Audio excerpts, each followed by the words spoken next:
여러분 안녕하세요. 시장 공감텐 시작하겠습니다. 저는 이주호입니다. 요즘 시장이 하루 울고 하루 웃고 이런 변동성이 계속되고 있는 상태죠. 그러다 보니까 이제 시장이 하루 오른다고 해서 그걸 막연하게 믿는 분들도 없을 것 같고요. 반대로 하락한다고 해서 너무 과도하게 또 너무 불안해하시는 분들도 그렇게 많지는 않을 것 같습니다.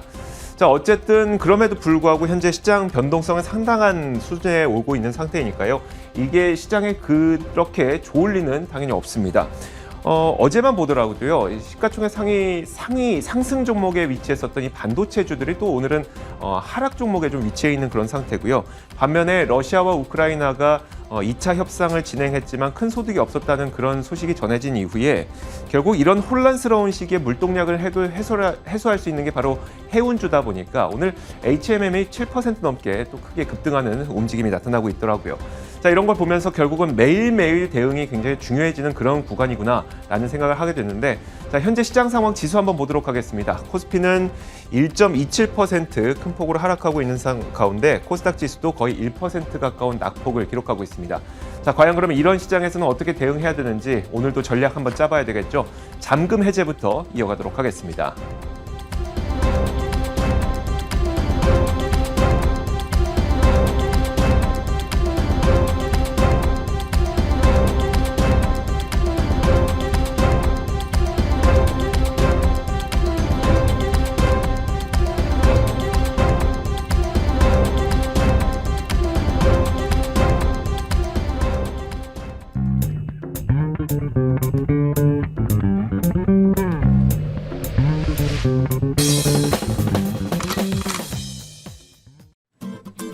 변동성이 참 어렵게 느껴지는 시장입니다. 나스닥 선물이 하락 전환하면서 고점 대비 낙폭을 키우면서 우리장 그리고 일본 니케이 지수까지 영향을 조금 더 받아 나가고 있습니다. 이런 시장일수록 우리가 어찌할 수 없는 부분에 대한 미련은 좀 떨쳐내고 우리가 바라볼 수 있는 팩트체크에 집중해 보죠. 종목에 대한 이야기도 오늘 거기에 초점을 맞추겠습니다. 자, 오늘 함께하는 분은요, 박근영 부장님 자리하셨습니다. 어서 오세요. 네, 안녕하세요. 안녕하십니까. 지금 시장에 또 어떤 종목들이 눈에 띄게 흐름을 보여주고 있는지 한번 살펴보겠습니다. 많은 종목군들이 확인이 되고 있는데요. 카카오뱅크 오늘 시장 대비 선전하고 있습니다. 연기금이 14거래 연속해서 매수 중이죠. 외국인도 오늘 매수 가담했고요. 시가총액 20억 원 내에서 몇 안 되는 버티는 종목입니다. 1.4% 상승이고요. 자, HMM 보도록 할까요? 오늘 외국인의 매수 강하게 유입됩니다. 오늘 급등 나왔네요. 9% 이상의 상승 확인이 되고 있는데요. 글로벌 대형 선사들이 러시아의 제재에 동참을 하면서 러시아 노선 운항 중단 이야기가 나왔습니다. 리스크 관리 측면에서 또 이러한 여러 가지 변동성 속에서 이 앞서 이야기 나온 대로 해운사들의 이 주목도가 좀 올라가고 있는 상황이죠. 오늘 33,850원권 거래되고 있습니다. 대우건설 가겠습니다. 중흥그룹이 대우건설 인수를 좀 마무리했다라는 소식도 들려왔었는데요. 어제부터 해서 건설주 좀 주목받는 이슈들이 많았었죠. 오늘 상승과 하락을 조금 오가고 있는 대우건설입니다. 지금은 강보합권 기록 중이죠. 최근에 기관 매수가 꾸준했는데요. 오늘 6,800원대 거래됩니다. 철강주 가겠습니다. 철강 주요 업체들 보시면 포스코나 현대제철과 같은 대형주가 움직이는 게 아니고요. 뒤에 스틸이 붙거나 강관이 붙거나 이런 중소형단의 종목들의 강세가 확인이 되고 있습니다. 아무래도 가스관 관련한 사업에 대한 이슈가 조금 부각되고 있는 것도 일부 이 상승의 영향이고요. 그리고 철강 제품 가격 상승의 여파를 중소형단에서 좀 더 민감하게 반응할 거다라는 분석입니다. 효성 OMB 보죠.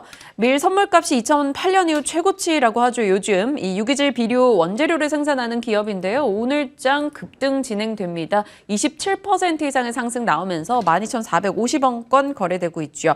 글로벌 곡물 수출 차질 우려에 따른 반사익 기대감 거론됩니다. SK 하이닉스 보겠습니다.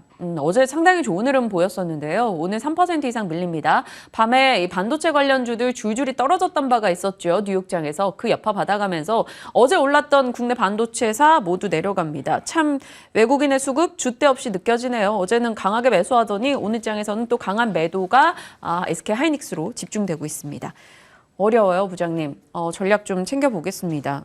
먼저 대우건설 좀 볼게요. 요즘 건설주 이슈 여기저기서 나오고 있는데 대우건설은 또 개별 이슈까지 있어서요. 네, 결국 지금 건설주 같은 경우는 내부적인, 그러니까 국내의 물량 확대가 어떻게 되느냐의 문제인데 현재 대선을 앞두고 양당 후보 두 분께서 결국 물량 확대의 초점은 동일하게 네. 볼 수 있겠습니다. 그래서 국내 대장 주택주로서는 상당히 뭐 개발 사업에 집중하면서 대우건설뿐만 아니라 국내 물량 확대에 따른 수혜주는 건설사들이 일부 가져간다 보시면 될 것 같고요. 서울과 수도권 정비사업 확대 때문에 높은 주택사업 경쟁력을 지속적으로 가지고 있습니다. 2019년 같은 경우에는 대우건설이 2만 1,000세대 정도였고요. 그 다음에 2020년도는 3만 3천 세대, 그리고 2021년 같은 경우는 2만 8천 세대를 분양했고, 올해는 분양 예상이 3만 세대까지 올라오니까 상당히 많은 분양 물량을 갖고 가기 때문에 실적에 대한 기대감은 있는 것 같습니다.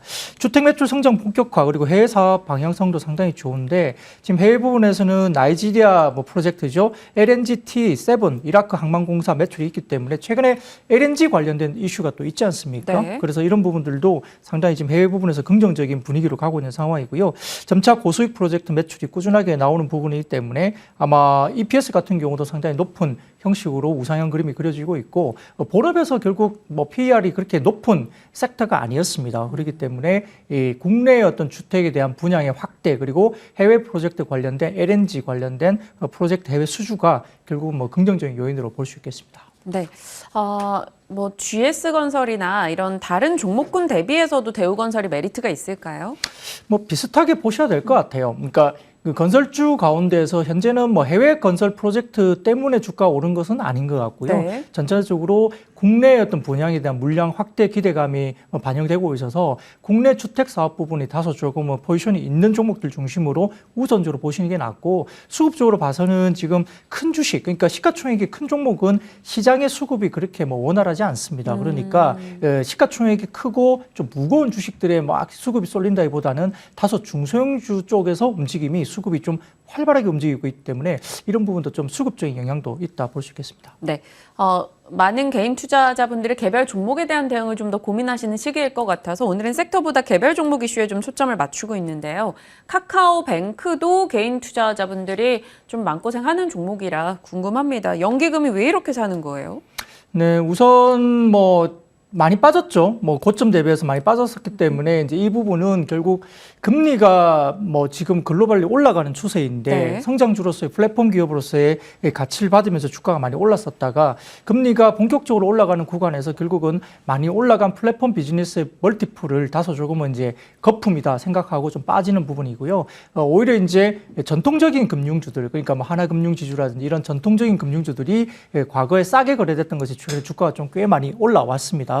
약간 엇박자로 움직이는 부분인데, 카카오뱅크 같은 경우는 아무래도 성장주로서의 분류가 좀 더 강한 성격을 가질 수밖에 없는 상황인데, 4분기 실적이 다소 조금 주춤했습니다. 이제 그럼에도 불구하고 주택담보대출이라든지 소호 관련된 사업을, 비즈니스를 본격적으로 시작하는 부분이기 때문에 아마 성장에 대한 부분들도 충분히 확장이 충분히 가능하다. 그리고 대출에 대한 주택담보대출 확장이 되면서 이 부분이 긍정적으로 좀 이야기가 되는 것 같고요. 그리고 10년물 국채금리가 미국 시장에서 다소 2% 정도까지 올랐다가 지금 1.8% 중반 정도까지 또 밀렸습니다. 네. 이런 부분들 때문에 이 장기금리, 미국의 금리가 다소 좀 올라가는 폭이 주춤해지면서 다소 조금 빠져있던 성장주 쪽이 좀 매력적인 밸류에이션 구간까지 빠졌다는 점에서는 리바운딩 국면으로 나오는 것 같고요. 또 국내 같은 경우도 만약에 금리를 계속적으로 올린다고 하면 NIM, 그러니까 이제 예대 마진 관련된 이 부분들에 대해서 상당히 민감도가 높은 종목으로 이야기되고 있기 때문에 아마 올해 같은 경우는 개인적인 어떤 여러 가지 이익이나 이런 부분들에 대해서도 인당 이익도 상당히 우상향 그림이 그려질 수 있는 부분이어서 일반적인 부분에서는 다소 어느 정도 리바운딩이 충분히 가능하다 이렇게 볼 수 있겠습니다. 네. 카카오뱅크까지 전략 챙겨봤습니다. 종목에 대한 이야기였고요. 자, 이제 잔금 해제 종목 확인을 해보죠. 오늘 또 부장님께서는 어떤 종목에 대한 이야기를 해주실까요? 열어봅니다. 덕산 하이메탈, 경쟁력은 이미 갖췄다. 어떤 포인트로 접근하시는지 확인을 해볼게요. 첫 번째는 덕산 네오룩스 실적 둔화 영향. 이 부분도 궁금하고, 사실 어제 또 풍문이었습니다만 애플카에서 FC, BGA 기판 탑재 국내 업체랑 한다 이런 얘기 나오면서 또 기판 관련해서 핵심 부품사인 이 업체 얘기도 살짝 거론이 있었거든요. 네.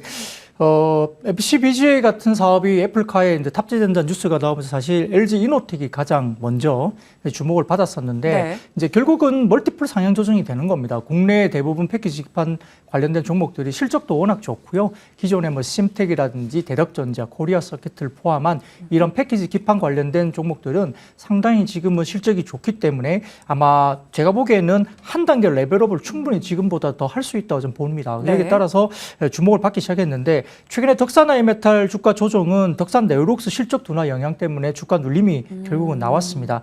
따라서 지금 덕산 하이메탈 같은 경우는 덕산 네코어스하고 그다음에 덕산 네오룩스의 기업 가치 그리고 본업 이렇게 솔더블 관련된 본업과 이렇게 세 가지 정도가 이야기될 수 있겠는데 이 변수 중에서 지금 덕산 네오룩스의 4분기 실적 둔화가 하이메탈 주가 조정을 이루었고요. 다만 이제 덕산 하이메탈 같은 경우에 덕산 네오룩스가 더 빠지기는 좀 어렵다는 뭐 이렇게 판단이 나오고 있고 네. 굉장히 지금 주가 대비해서 목표 주가가 굉장히 높게 계속적으로 제시가 되고 있습니다. 그래서 일시적인 주가 하락이라고 평가를 많이 하기 때문에 결국 덕산 네오룩스의 주가는 분명히 리바운딩이 나올 거다 보면은 덕산 하이메탈이 올라가지 못할 이유가 전혀 없는 것이죠.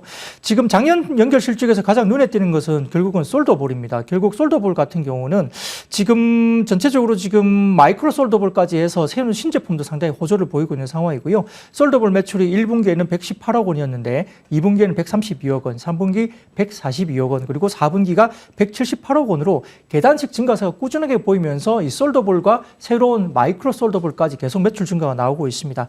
말씀드렸던 전방 산업에서 반도체용 패키지 기판이 워낙 좋고 실적 매출이 계속적으로 올라오는 부분이기 때문에 아마 FCBGA 패키지 기판용 마이크로 솔더볼 대규모로 전체적으로 공급이 되면서 이러한 부분에서 매출 안정화가 계속적으로 올라오고 있는 부분이죠.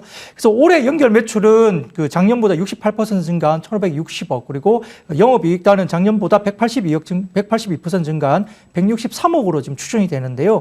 매출의 근거는 덕산 하이메탈 본업에서 890억 그리고 덕산 넵코어스가 370억 그리고 미얀마 법인이 300억 정도인데 이런 부분에서는 지금 솔더블 원재료 가격 인상분이 판가에 바로 반영되고 있습니다. 여기에 따라서 매출이 올라오고 있고요. 솔더블 매출 확대에 따른 레버리지 효과와 미얀마 금속 재련 사업에 대한 매출 기여까지 올라오고 있기 때문에 상당히 좋은 부분입니다.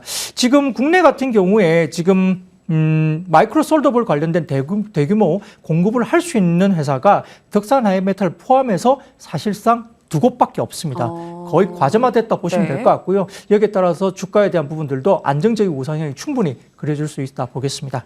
앞서 덕산 네오룩스 영향으로 인해서 주가가 좀 빠졌었다라고 얘기를 해주셨지만 사실 2월 초중반부터 해서는 또 덕산 하이메탈을 굉장히 빠른 속도로 회복을 해 나가고 있거든요. 3% 정도 오늘장 올라오고 있는 덕산 하이메탈입니다. 가격 라인은 어떻게 잡고 접근할까요? 네, 정부세적으로 지금 뭐 기존 고점 정도 수준 충분히 뚫을 수 있다 생각하고요. 개인적인 목표 주가는 25,000원까지 그리고 손절가는 15,500원 말씀드리겠습니다. 네, 일단 덕산 하이메탈 목표주가 25,000원 설정을 해주셨습니다. 지켜보면서 저희 잘 대응해 보도록 할게요. 첫 번째 종목 이야기였고요. 자, 두 번째 잔금 해제 가겠습니다. 열어보시면 오랜만인 것 같아요. 일진 머티리얼즈 글로벌 증설로 노리는 대박 한번 보겠습니다. 박에 왜 표시가 되어 있는지 다들 아시죠? 정기 보수 및 연말 재고 조정 마무리되고 있다. 이게 좀 마무리되는 과정의 진통일까요? 이렇게 주가가 연초 13만 원대에서 9만 원까지 위협하고 있는 이 상황이요. 네, 9만 원대 언저리에서는 바닥을 잡아모르는 모습이 확실히 저는 본다고 보는 상황이고요. 네. 4분기는 다소 좀 아쉬웠던 실적이 나왔다고 생각하신 분이 많겠지만 이 부분은 저희가 좀 뜯어볼 필요는 있습니다. 4분기에는 뭐 수년간 미뤄왔던 익산공장 정기 보수를 했기 때문에 그리고 성과급 지급까지 하면서 영업이익 가이던스 대비해서 약간 하회하는 실적을 냈습니다. 성과급 비용 반영 때문에 일시적으로 뭐 실적이 부진했지만은 전체적인 부분에서는 1분기부터는 이제 정상화되기 때문에 별 문제가 없다 볼 수 있는 상황이고요. 만약에 정기 보수에 따른 기회 손실이라든지 성과급을 제외한 걸로 본다면 아마 지난 4분기에도 OPM 그러니까 영업이익 마진율이 10% 이상이 충분히 가능했던 상황이기 때문에 본업에 문제가 없다고 보시면 됩니다.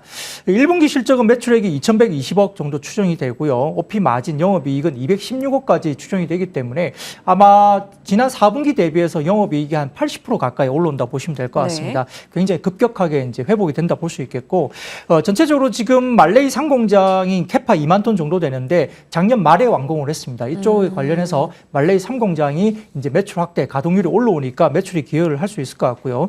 그리고 반도체 수급난 여파가 지속되고 있지만 재고 조정까지 맞물린 지난 4분기보다는 전반적인 출하 상황이 상당히 양호한 것으로 지금 확인이 되고 있는데요. 실제로 국내 동박 수출량이 1월에 4,300톤 정도 수준인데 이게 전년비로도 22% 이상 증가하고 전 분기로도 17% 이상 증가가 됩니다. 그래서 1분기 실적이 상당히 좋을 수밖에 없는 상황이고요. 이런 것들이 계속적으로 이야기가 나옵니다. 또한 전체적으로 지금 그 말레이 동박 5만 톤 추가 결정, 그러니까 증설 결정을 했기 때문에 올해 1월 달에 이미 6천억이 비용이 추가가 됐습니다. 이런 부분에서 집행이 됐기 때문에 캐파 증설 관련된 수혜가 충분히 가능할 것 같고요.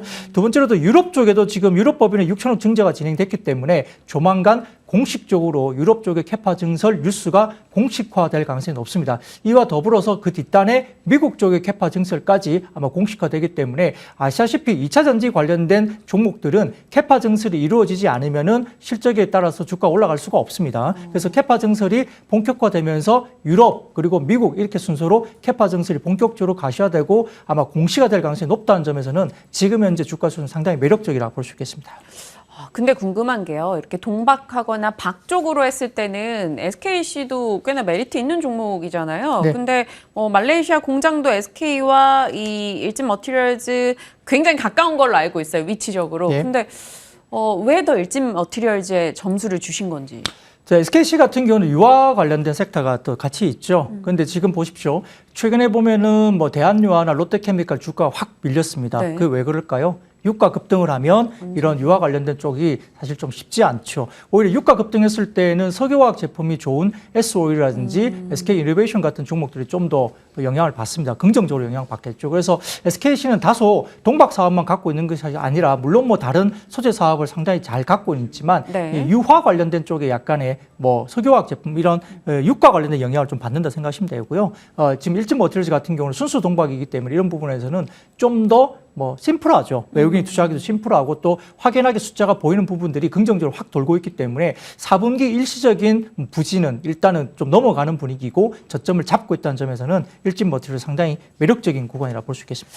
그럼 일진 머티리얼즈가 91,300원입니다. 9만 원대를 잘 다지고 이제 고개를 들 것으로 예상을 주신 건데 그러면 목표 라인은 어디까지 보세요? 네, 개인적으로 목표 주가는 뭐 더 높게 지금 시장에서 이야기하고 있는 회사들도 꽤 많습니다만 네. 저는 지난 전고점 수준이 14만 원까지는 충분히 갈 수 있다 보고요. 선절가는 87,000원 말씀드리겠습니다. 14만 원 수준까지 얘기를 해주셨어요. 뭔가 넉넉하게 잡아주신 느낌이지만 사실 증권가에서는 조금 더 높게 보는 것도 있다라는 점 저희 지켜보겠습니다. 일진 머티리얼즈 두 번째 잔금 해제 종목으로 같이 좀 체크를 해봤고요. 자, 오늘은 AS가 있어요, 부장님. 1월 18일에 말씀 주셨던 종목인데요. PNT 좀 다뤄보고자 합니다.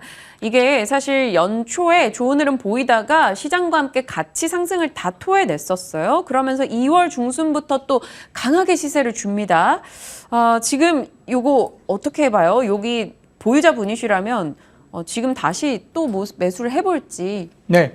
개인적으로 봐서는 지금 2차 전지 소재주도 최근에 바닥권에서 리바운딩이 강하게 나오고 있죠. 소재주 같은 경우에는 그 에코프로 BM이나 에코프로 그리고 LNF, 첨보 이런 종목들이 주가가 올라오는데 이게 기본적으로 PEG 개념 그러니까 PER을 놓고 그다음에 EPS 증가율을 봤을 때 PEG가 상대적으로 싼 종목들 중심으로 먼저 리바운딩이 강하게 소재주가 나옵니다. 그래서 에코프로 BM과 에코프로가 가장 강하고요. 그다음에 LNF, 첨보 이런 순서로 보시면 되는데 그와 더불어서 지금 최근에 PNT 말씀 주셨지만 같이 올라가는 게 원익 PN이죠. 원익 PN이도 이제 2차 전지 관련된 소재가 아니라 이 장비 업체입니다. 네. 최근 들어서 하반기 이후로 급증하는 배터리 고객사들의 가파른 증설이 본격화되고 있다는 점, SK온이라든지 LG 에너지 솔루션 등이 가파르게 증설을 확실하게 하고 있고요. 지금 증설 규모로 봤을 때는 총 합계량으로 봤을 때 한 140기가 정도의 증설이 될 것 같습니다. 그래서 1기가당 증설 규모가 들어가는 돈이 한 700억 정도로 저희가 추정이 되고 있기 때문에 140기가면 대략적으로 추산해도 중장기적으로 봤을 때 1조 원 정도의 장비 발주가 나온다고 봐야 되겠죠. 그래서 지금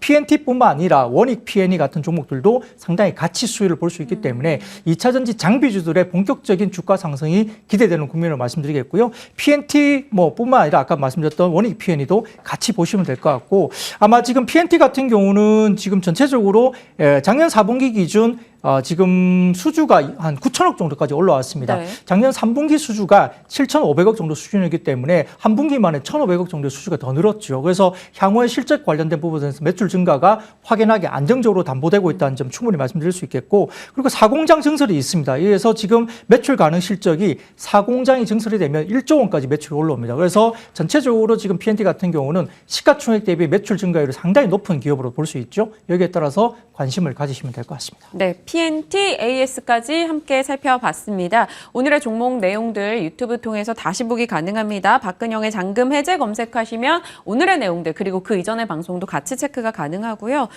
시장은 유럽 최대 우크라 원자력 발전소가 러시아 포격으로 화재가 나면서 방사능 수치 올라가고 있다는 등 갖가지 소식이 나오며 낙폭 더 키워나가고 있습니다.